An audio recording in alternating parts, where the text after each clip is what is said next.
Delhi blast मामले में ED ने अल-फलाह यूनिवर्सिटी और इससे जुड़े 25 ठिकानों पर ताबड़तोड़ रेड डाली है। मगर इस रेड ने राष्ट्रीय सुरक्षा पर एक बड़ा सवाल भी खड़ा कर दिया है। ये मामला केवल मनी लॉन्ड्रिंग का नहीं है, बल्कि सीधे सीधे टेरर फंडिंग की संभावना से भी जुड़ा है। छापेमारी में यूनिवर्सिटी से जुड़ी 9 शेल कंपनियों का खुलासा हुआ है। वहीं लाल किले के पास ब्लास्ट का मुख्य आतंकी उमर उल नबी भी अल-फलाह यूनिवर्सिटी में जनरल मेडिसिन विभाग में सहायक प्रोफेसर के रूप में काम करता था। ऐसे में ईडी की छापेमारी के दौरान इस यूनिवर्सिटी के खुलते काले चिट्ठे और टेरर फंडिंग का एंगल इस यूनिवर्सिटी को और सस्पेक्टेड बना रहा है। ईडी ने अल-फलाह यूनिवर्सिटी और इससे जुड़े 25 ठिकानों पर एक साथ छापेमारी की। ये दिल्ली एनसीआर में की गई कार्रवाई मनी लॉन्ड्रिंग के तहत की गई थी। छापेमारी के दौरान ईडी को 9 संदिग्ध शेल कंपनियों का पता चला है, जिनका इस्तेमाल ब्लैक मनी को वाइट करने और सीमा पार भेजने के लिए किया जा रहा था। आपको बता दें कि शेल कंपनियां वो होती हैं जो केवल कागजों पर होती हैं, मगर रियलिटी में एग्जिस्ट नहीं करती और न ही इनसे कोई कारोबार होता है। ऐसी कंपनियां बस ब्लैक मनी को वाइट करने का रास्ता देती हैं। यूनिवर्सिटी दान, शुल्क या फर्जी खरीद बिक्री के नाम पर इन पैसों को 9 शेल कंपनियों के खाते में डालती थी। ये कंपनियां फिर इन पैसों को कई अज्ञात खातों में घुमाती थी ताकि पैसे का असली स्रोत छुपाया जा सके।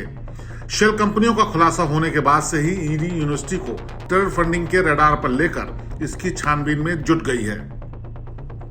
इस मामले को समझने से पहले ये जानना जरूरी है कि आखिर एक शिक्षण संस्थान टेरर फंडिंग के लिए इतना आसान जरिया कैसे बन जाते हैं। शिक्षण संस्थान कानूनी रूप से दान ले सकते हैं और नॉन प्रॉफिट होने के कारण उन पर सरकारी जांच का दबाव कम होता है।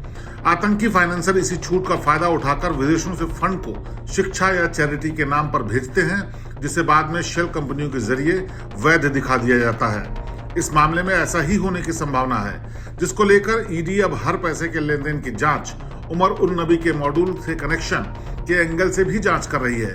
और अगर ये साबित होता है कि शेल कंपनियों से निकाला गया पैसा सीमा पार या देश के भीतर किसी आतंकी मॉड्यूल की फंडिंग या देश विरोधी तत्वों को ताकत देने के लिए हुआ था, तो यह राष्ट्रीय सुरक्षा के लिए बड़ा खतरा साबित होगा। अल-फलाह यूनिवर्सिटी के तार कई एंगल से लाल किले के पास हुए ब्लास्ट से जुड़ते हैं। जैसे कि ब्लास्ट का मुख्य आतंकी उमर उल नबी इसी यूनिवर्सिटी में जनरल मेडिसिन विभाग में सहायक प्रोफेसर के रूप में काम करता था। वहीं 13 नवंबर 2025 को यूनिवर्सिटी कैंपस में हरियाणा पुलिस के बॉम्ब डिस्पोजल स्क्वाड को डॉक्टर शाहीन शाहिद से संबंधित एक सिल्वर सुजुकी ब्रेजा मिली। आपको बता दें कि डॉक्टर शाहीन शाहिद की पहचान एक संदिग्ध आतंकवादी और भारत के जैश ए मोहम्मद की महिला विंग के कमांडर के रूप में हुई थी। साथ ही लाल किला के पास विस्फोट करने वाली सफेद हुंडई i20 को सीसीटीवी में 29 अक्टूबर को यूनिवर्सिटी कैंपस में आते और 30 अक्टूबर को बाहर निकलते हुए भी देखा गया था। दिल्ली ब्लास्ट के मुख्य आरोपी का यूनिवर्सिटी से जुड़ा होना अब इस मामले को और भी गंभीर बना देता है।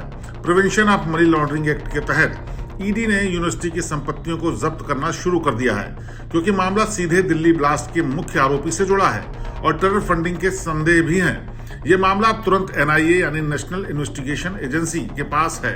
अब टेरर फंडिंग के लिंक अगर साबित हो जाते हैं तो गृह मंत्रालय के पास सार्वजनिक सुरक्षा के आधार पर यूनिवर्सिटी का पंजीकरण रद्द करने का विकल्प और अधिकार भी होगा।